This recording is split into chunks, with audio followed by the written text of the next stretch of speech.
Hello everyone, Shri IAS academy में आपका स्वागत है। जैसा कि आप जानते हैं कि श्री आईएएस एकेडमी ने आंसर राइटिंग सीरीज की शुरुआत की है, जिसके अंतर्गत ऑलरेडी हमारे 341 पार्ट आ चुके हैं। ये हमारा पार्ट 342 है।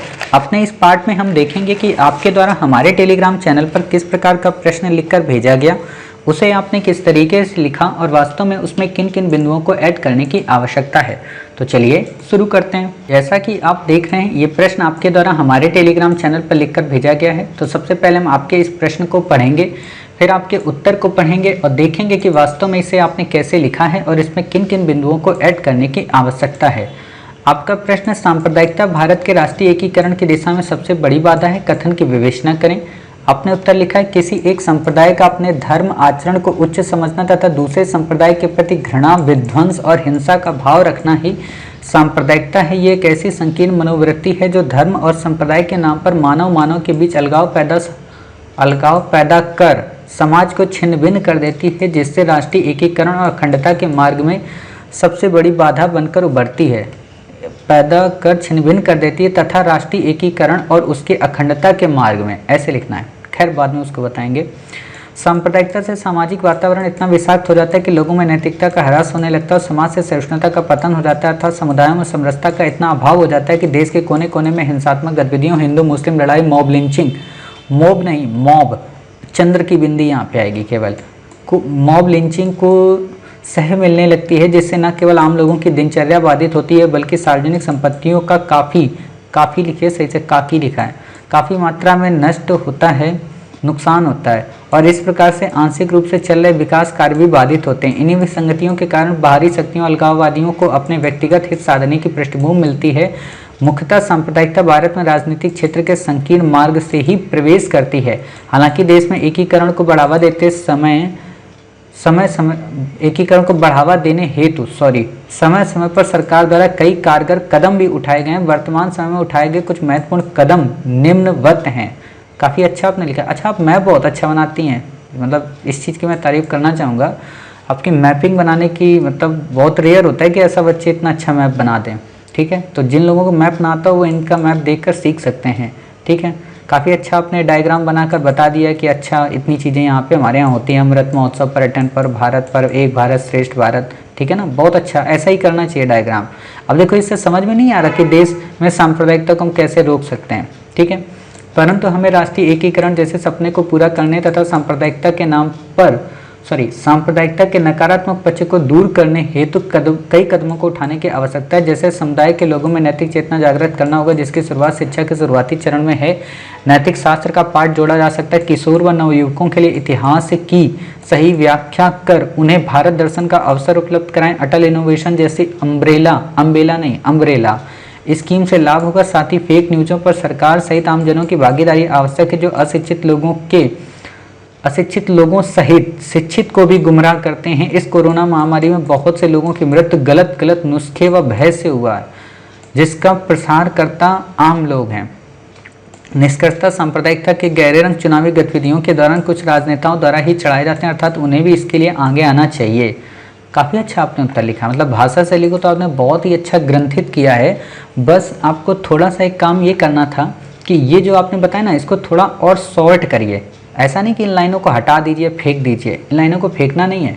मतलब जैसे आपने सांप्रदायिकता बताया ना, इसको ऐसे लिख के और फिर भारत के राष्ट्रीय एकीकरण की भाषा बनाइए। जैसे आपने यहाँ पे बताया है कि राष्ट्रीय एकीकरण और अखंडता के मार्ग में सबसे बड़ी बाधा बनकर उभरी है, और जब आप ये बता रही हैं ना, तो नीचे से बताएं कि इसको कैसे हम दूर कर सकते हैं, या ये बाधा किस तरीके से समाज के ताने बाने को तोड़ रही है। आपने यहाँ बताया, लेकिन क्या हुआ ना कि काफ़ी स्प्रेड हो गया है, मतलब काफ़ी ज़्यादा फैलाव आ गया। उसको थोड़ा और संक्षिप्त करिए। आपको लग रहा होगा सर संक्षिप्त करेंगे कैसे, इतना ही करने में एड़ी चोटी का दम लग गया और आप कह रहे हो कि इसको संक्षिप्त कर दें। तो अभी हम बताएंगे आपको कि आखिरकार आप कैसे इसको संक्षिप्त कर सकती हैं।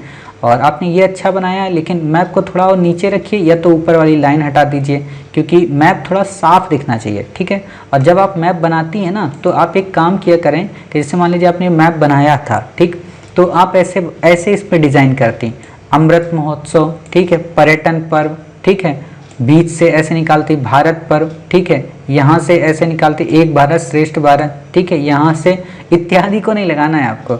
ठीक है, यहाँ पे आप टूरिज्म सर्किट, ठीक है, यहाँ पे आप डाल दो होली दिवाली, ठीक है, यहाँ ईद रमजान ऐसे डाल दो। अब देखो ये कितना बेहतरीन लग रहा है। ऐसा नहीं लग रहा है कि भारत माता सन के चक्र में प्रवाहित हो रही हैं। ऐसा ही आपको करना है, मतलब डिजाइन भी बनाओ ना तो डेकोरेट, मतलब एग्जामिनर को लगे कि देखो ये उभर के निकल के आ रहा है। ऐसे ही आप अपने पेन से करिए, ऐसे ऐसे करके, है ना, तो बहुत बेहतरीन हो जाएगा उत्तर आपका। ऐसे देखो हल्का सा ही तो डिजाइन देना है। और आप लोग तो देखते ही होंगे, आप लोग खुद ही इतनी बार मेहंदी लगवाती होंगी, तो मेहंदी में नहीं इतना डिजाइनिंग वो बना देती हैं पार्लर वाली, तो वही काम आप लोग भी किया करिए। देखो हर एक चीज़ को यूज करना सीखो यूपीएससी में, मतलब आपकी जो नॉर्मल लाइफ में जितनी भी चीज़ें होती है ना, उनको यूपीएससी में उतने प्रोफेशनल तरीके से यूज करो कि अच्छा वो मेहंदी वाली कितने पैसेंस से डिज़ाइन बनाती है और कितनी भव्य हो जाती है।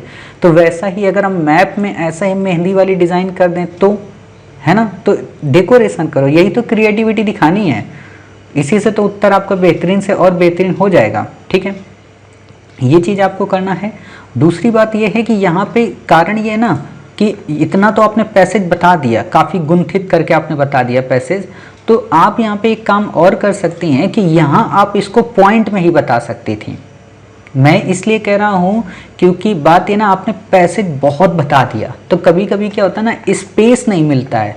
मतलब अब यहाँ पे होता है ना, एक ही कमरे में इतने सारे लोग कंजेस्टेड हो गए, एग्जामिनर को समझ में नहीं आएगा कि आपने कहीं अटल इनोवेशन लिखा था क्या, कहीं फेक न्यूज़ डाली थी क्या, है ना। तो इस चीज़ को आप थोड़ा हाईलाइट कर दीजिए, मतलब पॉइंट में बता दीजिए। ठीक है, अब आपको लग रहा होगा सर आप ही बता दो, हो गया बहुत देर से आपका, तो ठीक है भाई, हम आपकी बात मान लेते हैं और बता देते हैं कि कैसे आपको इसको लिखना चाहिए। तो आप इसको ऐसे लिख सकती हैं कि सांप्रदायिकता का जैसे मतलब है ना, तो आप ऐसे बताइए, सांप्रदायिकता से आशय एक संप्रदाय का अपने धर्म आचरण को उच्च समझना तथा दूसरे संप्रदाय के प्रति घृणा, विध्वंस और हिंसा का भाव रखना ही सॉरी मैं उल्टा बोल गया। आपको ऐसे लिखना था कि एक संप्रदाय का अपने धर्म आचरण को उच्च समझना तथा दूसरे संप्रदाय के प्रति घृणा, विध्वंस और हिंसा का भाव रखना ही सांप्रदायिकता कहलाता है।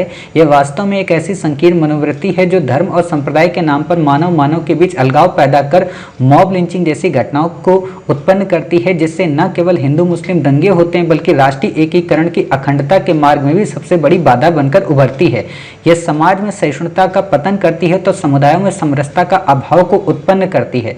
इसके द्वारा न केवल आम जनजीवन की दिनचर्या प्रभावित होती बल्कि सार्वजनिक संपत्तियों का भी काफी नुकसान होता है। ये एक तरीके से विकास कार्यों में भी बाधा का काम करती है तथा सरकार द्वारा प्रतिपादित योजनाओं के क्रियान्वयन में भी रुकावट उत्पन्न करती है। ठीक है, ऐसे आप बता दिए। अब यहाँ पे इतना समझ जाना, उत्पन्न करती है। अतः सरकार को न केवल इस पर रोकने का प्रयत्न करना चाहिए बल्कि अपनी कई सारी स्कीम्स के माध्यम से इसे हर हाल में समाप्त करने की कोशिश करनी चाहिए। अब जो ही आपने बताया ना, हर हाल में से समाप्त करने की कोशिश करनी चाहिए, और स्कीम तुरंत आप ये मैप डाल दो। सरकार ने हालांकि उपयुक्त कई स्कीमों के माध्यम से, अब यहाँ से आप डाल दो उपयुक्त कई स्कीमों, उपयुक्त जहाँ आपने बोला तुरंत आपका डायग्राम काम आ जाएगा। उपयुक्त कई स्कीमों से सरकार ने हालांकि सांप्रदायिकता को रोकने का प्रयत्न किया है, फिर भी हालिया कई घटनाओं में, चाहे फेक न्यूज़ हो या कोविड-19 के दौरान अलग अलग तरीके से दुष्प्रचार की बात हो, कहीं ना कहीं सांप्रदायिकता को बढ़ावा दिया है। अतः न केवल सरकारी कर्मचारियों को, न केवल सरकारी प्रशासनिक अधिकारियों को, बल्कि सरकार के राजनीतिक दलों में शामिल लोगों को भी आगे बढ़कर आना चाहिए और देश में धार्मिक सांप्रदायिकता या उग्र राष्ट्रवाद की भावना को त्याग कर राष्ट्रवाद की भावना को प्रमोट करना चाहिए, जिसमें सहिष्णुता, सौहार्दता और सद्भावना का विचार हो। तभी हम अपने भारत को एक भारत और श्रेष्ठ भारत बना पाएंगे और तभी हम भारत की एकता और अखंडता को अक्षुण्ण रख पाएंगे। तभी हम अपने संविधान की प्रस्तावना के मूल संकल्प को धरातल पर क्रियान्वित कर पाएंगे। ऐसा भी आप उत्तर लिख सकती हैं। अब आप देखो, मैंने यहाँ पे आपकी हर एक चीज़ ले ली, ठीक है, और उसको सॉर्ट कर दिया, सिनॉप्सिस में बना दिया। ये हिंदू मुस्लिम को मैं ऊपर ले गया। तो ऐसा भी आप क्या करिए, आप लोग जब उत्तर लिख लिया करें ना, तो एक बार थिंक किया करिए कि अब मैं अगर दोबारा इसको लिखना चाहूँ तो कैसे लिख सकती हूँ।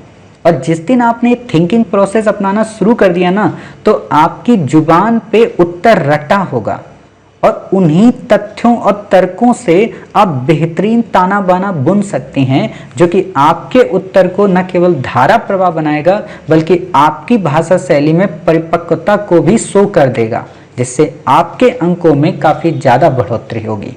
क्लियर? तो आप इन चीज़ों को अपनाएं और ऐसे आप लिखने की कोशिश करें। बाकी आपका उत्तर अच्छा है, आपने पॉइंट अच्छे डाले हैं, बस वही है कि हमारी कोशिश ये रहती है कि आप अपने उत्तर को बेहतर से और बेहतर बनाएं ताकि आपके अंक इतने बेहतर आएं कि जो आज तक कभी किसी के नहीं आए। ठीक है, उम्मीद है न केवल आपको प्रश्न का उत्तर समझ में आया होगा, अपनी कमियां समझ में आई होंगी, साथ ही अपनी तारीफ भी समझ में आई होगी। बाकी मिलते हैं आप ही के द्वारा भेजे गए एक नए प्रश्न के साथ। तब तक अपना ख्याल रखिए और स्वस्थ रहिए।